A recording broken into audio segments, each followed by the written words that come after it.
¿Qué tal, mis queridos amigos? Bienvenidos a un nuevo viaje en el cascarón de nuez.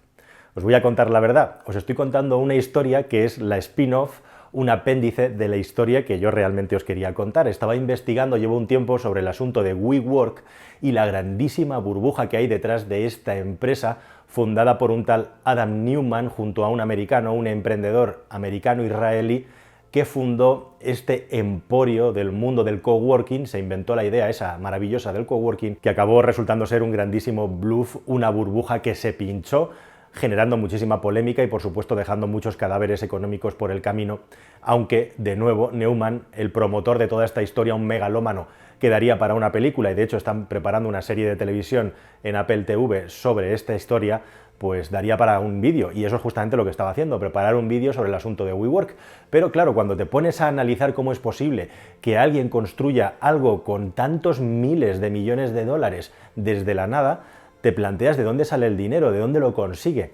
Y es ahí a donde entra nuestro personaje de hoy, cuya historia me parece todavía más interesante y apasionante que al final la de un charlatán vendehumos, como es precisamente, y se ha demostrado que es, Adam Neumann, el fundador de WeWork, que lo único que ha hecho es quemar billetes a espuertas, billetes a camiones industriales uno detrás de otro, con el beneplácito de un personaje la mar de curioso. ¿Y quién es ese personaje que hay detrás de WeWork? Pues es Masayoshi Son, y Son o Yasumoto, según el apellido que le cuentes, japonés o coreano, ahora te cuento más sobre eso, es el personaje que ocupa este vídeo del cascarón y cuya historia, como digo, es apasionante porque estamos hablando del empresario individual, del inversor, que posiblemente más dinero ha perdido a lo largo de la historia de la humanidad. Y ahí sigue, invirtiendo y recuperándose una vez detrás de otra, como si fuera una especie de ave fénix humano.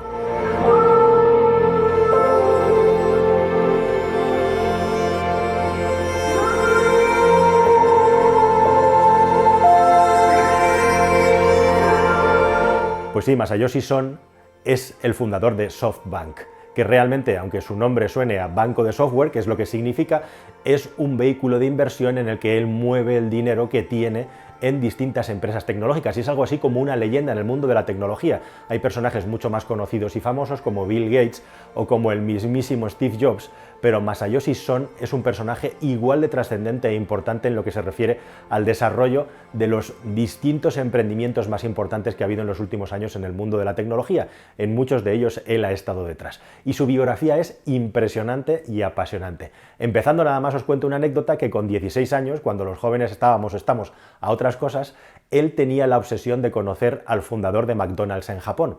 Tenéis que saber que Masayoshi Son es hijo de inmigrantes coreanos que en Japón, ese país que tanto admiramos por sus culturas y sus tradiciones, están tremendamente estigmatizados, están absolutamente separados de la sociedad, y de hecho hay una norma, una ley japonesa que no permite a un coreano, a un inmigrante coreano, a un hijo, a un descendiente de coreanos, hacerse japonés, sino acepta el idioma y cambia su apellido.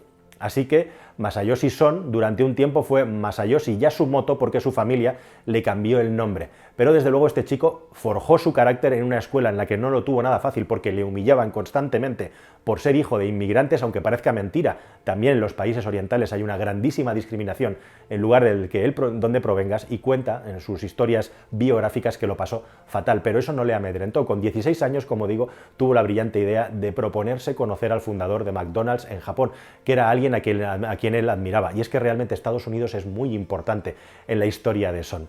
Bueno, pues al final, después de muchos intentos infructuosos, como no le cogían el teléfono ni le hacían caso, se cogió un avión, se plantó en Tokio y se plantó delante, llegó hasta la secretaria del fundador de McDonald's en Japón y le mandó un papel, le pasó un papelito y le dijo: simplemente pásele este papel, voy a intentar hablar con él. Ese papel decía: no me mires, no tienes que hablar conmigo, simplemente sigue trabajando, yo solamente quiero verte la cara.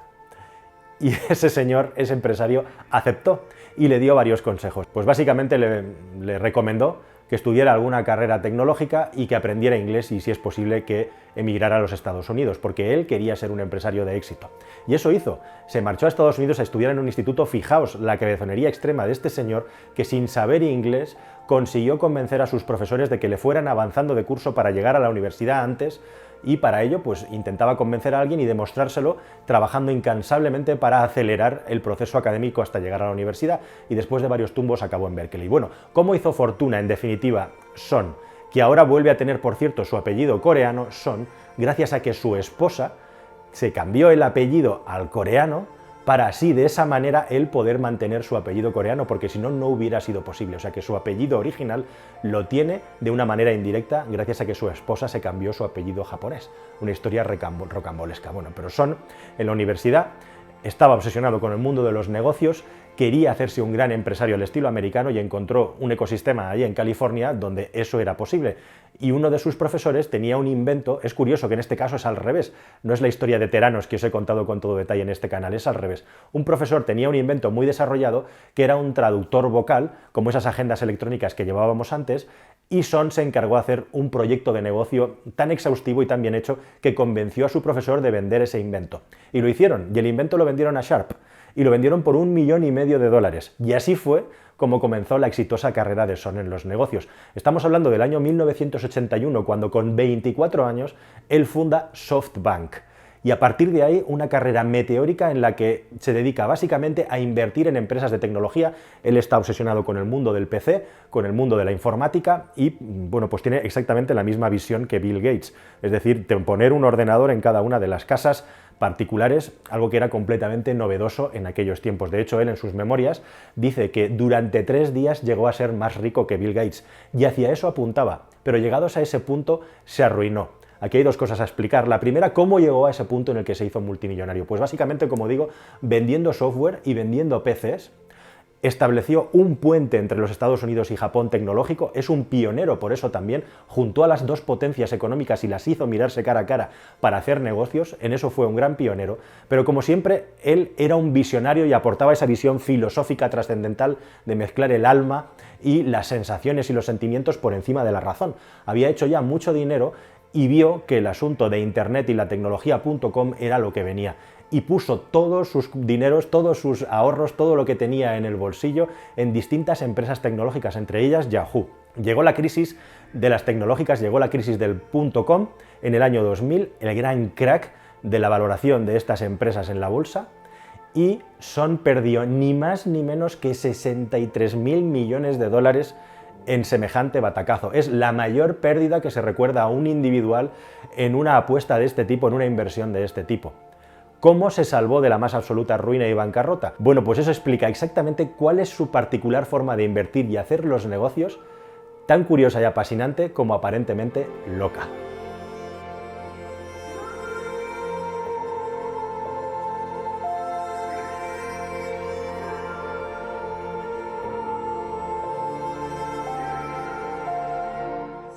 This was internet bubble crash. I think this is the exciting beginning of the glory and excitement of the future of AI and the information revolution. Normalmente lo que hacen los inversores de capital riesgo es ir poniendo dinero en distintos cestitos e ir completando rondas de financiación, ponen un dinero extra para conseguir unos objetivos y esos objetivos se consiguen e inyectan más dinero en la empresa hasta que llega un punto en el que la venden o no, en función del potencial de crecimiento que creen que tiene. Él no funciona así. Él invierte en muchos menos negocios. Nótese que todas estas personas que hacen esto al final tienen la misma filosofía que Son. Saben que la mayoría de los negocios en los que invierten no van a ser rentables, pero también buscan que uno o varios de estos tengan un crecimiento muy importante que compense con creces las pérdidas que tienen. Son lleva esto al extremo, invierte en muchos menos sitios, pero invierte mucho más dinero y por mucho más tiempo, con lo cual su nivel de riesgo en las apuestas es muy superior al del resto de inversores de capital riesgo. Y eso fue lo que le salvó la providencia, porque en el batacazo de las .com todo se arruinó, salvo una pequeñísima empresa de un tal Jack Ma que se llamaba Alibaba. $18 millones puso en Alibaba, que en el momento álgido hoy en día se han convertido en $120.000 millones. Lógicamente, entre 2000 y 2010 Alibaba no valía eso, pero la curva ascendente de Alibaba es lo que le salvó de la ruina y lo que hizo que se fuera recuperando y siguiera invirtiendo en otras empresas ya en el siglo XXI y en la generación puramente .com pasado el estallido de la burbuja.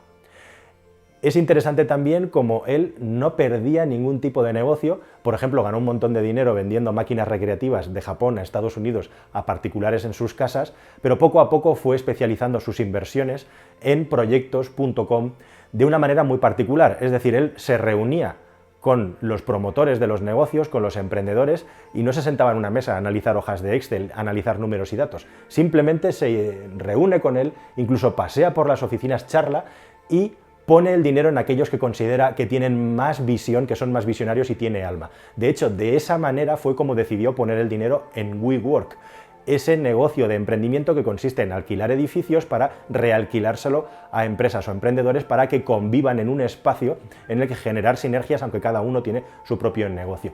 Hay que tener en cuenta que Adam, el fundador de WeWork, Adam Neumann es judío y creció en un kibutz, es decir, la típica comuna judía en la que se educa a los niños, y él tuvo la idea de proyectar esa comunidad al mundo de la empresa. Bueno, pues le convenció con una conversación, con un paseo por las oficinas de WeWork, y puso nada menos que 4.000 millones de dólares en ese negocio, de la misma manera que puso también varios miles de millones de dólares en Uber.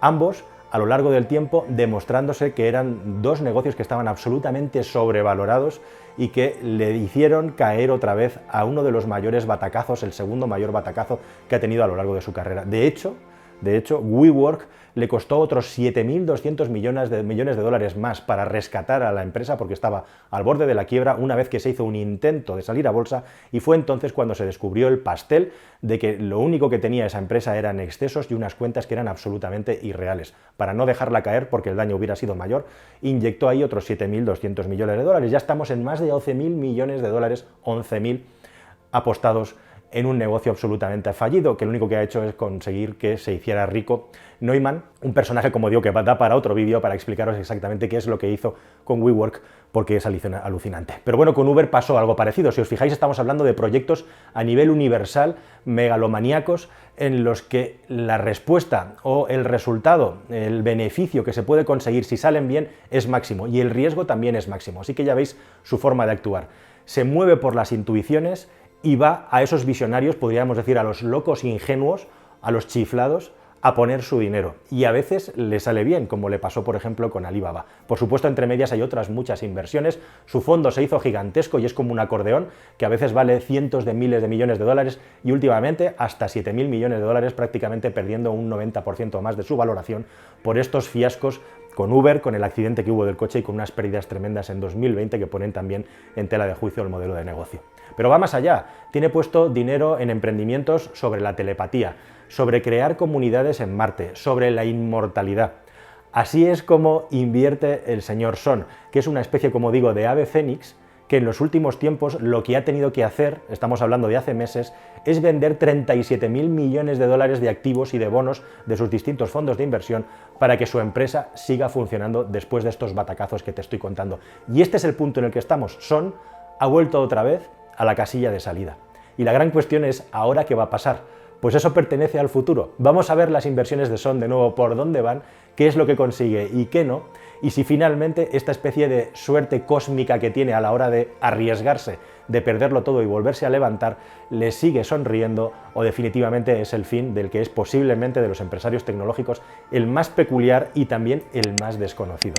Nada más, queridos amigos, espero que este viaje en el cascarón oriental hacia Oriente os haya parecido interesante. A mí me parece apasionante la historia de este personaje con todos sus matices, y nos vemos en un próximo viaje que espero que sea más y mejor. Muchísimas gracias, hasta el próximo vídeo.